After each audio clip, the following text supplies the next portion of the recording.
और पूर्व सीएम हेमंत सोरेन की याचिका पर झारखंड हाई कोर्ट में सुनवाई हुई। जी हां, न्यायाधीश रंगन मुखोपाध्याय की अदालत में यह सुनवाई हुई।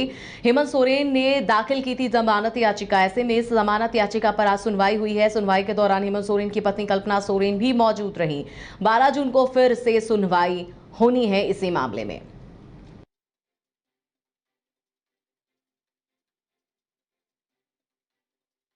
याचिका पर झारखंड हाईकोर्ट में आज सुनवाई हुई। न्यायाधीश रंगन मुखोपाध्याय की अदालत में यह सुनवाई हुई है।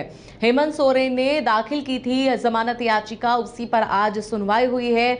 हालांकि सुनवाई के दौरान हेमंत सोरेन की पत्नी कल्पना सोरेन भी वहां पर उनके साथ थी, वहां मौजूद थी। अब बताएं, खबर यह मिल रही है कि 12 जून को फिर से इसी मामले में सुनवाई होगी। पूर्व सीएम हेमंत सोरेन की जमानत याचिका पर झारखंड हाईकोर्ट में सुनवाई हुई है। हेमंत सोरेन की ओर से पक्ष रखने के लिए वरिष्ठ अधिवक्ता कपिल सिब्बल पहुंचे थे और पक्ष रखने के बाद जो है कपिल सिब्बल को अब तस्वीरों में देख सकते हैं।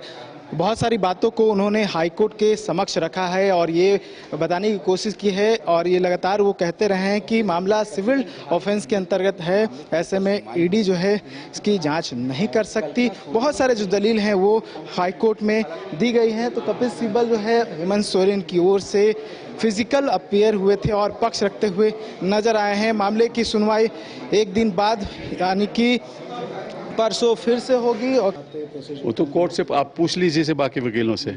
हम जब केस में बहस करते हैं तो उसके बारे में हम बोलते नहीं हैं। आप जल्दी कहीं जाते नहीं सर? हाँ, नहीं जाते। तो आज कुछ खास रहा?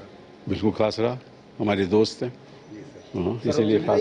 क्या वो तो जज साहब फैसला करेंगे तभी पता चलेगा। इस पूरे केस में आपको ऐसा क्या लगता है सर जो? मैं इसके बारे में नहीं बोलूँगा क्योंकि मैटर्स ऑफ जुडिस है, तो वो हमारे कुछ स्टैंडर्ड्स होते हैं, तो हम उनके बारे में बात नहीं करते। क्या सर नेक्स्ट हियरिंग पाएंगे? नहीं, मैं हूँ ही नहीं है। मैं हूँ ही नहीं है। मैं परसों क्राइम नहीं है, ये सिविल ऑफेंस में आता है। कपिल सिब्बल ने हेमंत सोरेन का पक्ष जो है वो रखा है और हेमंत सोरेन की पत्नी कल्पना सोरेन भी हियरिंग में शामिल होने के लिए पहुंची थी और क्योंकि उनका शपथ ग्रहण भी होना था तो शपथ ग्रहण हो चुका है। लेकिन कपिल सिब्बल जो कि हेमंत सोरेन के अधिवक्ता है वो पहुंचे हैं और उन्होंने हेमंत सोरेन का पक्ष रखा है। सुनवाई के दौरान उन्होंने कहा है कि मामला पीएमएलए की धाराओं के अंतर्गत नहीं आता, हमारे नाम पर जमीन नहीं है, मामले में कोई लेना देना नहीं है, जिस जमीन के मामले में उनकी गिरफ्तारी हुई है उस पर उनका दखल भी नहीं है। तो तमाम तरह की दलीलें जो हैं वो हाईकोर्ट में हेमंत सोरेन की ओर से उनके अधिवक्ता जो है कपिल सिब्बल उन्होंने दी है। तो बहुत सारी बात जो है वो कही गई है।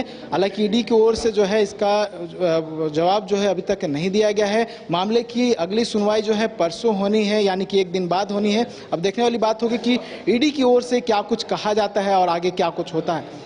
न्यूज़ बाइस्कोप के लिए कैमरा पर्सन नूतन के साथ नीरज कुमार, रांची। Elite institute. अगर आपके अंदर चाह है तो एलीट आपकी राह है। आईआईटी हो या मेडिकल, आप चाहते हैं अपने आप को उत्कृष्ट दिखाना, आप चाहते हैं खुद को एक आईआईटीएन के रूप में दिखना या मेडिकल के क्षेत्र में आगे बढ़ना, तो एलीट आपके लिए बहुत बड़ी ताकत के साथ आपके सामने है। आइए, खुलिए, बढ़िए, पहुंचिए। Elite institute.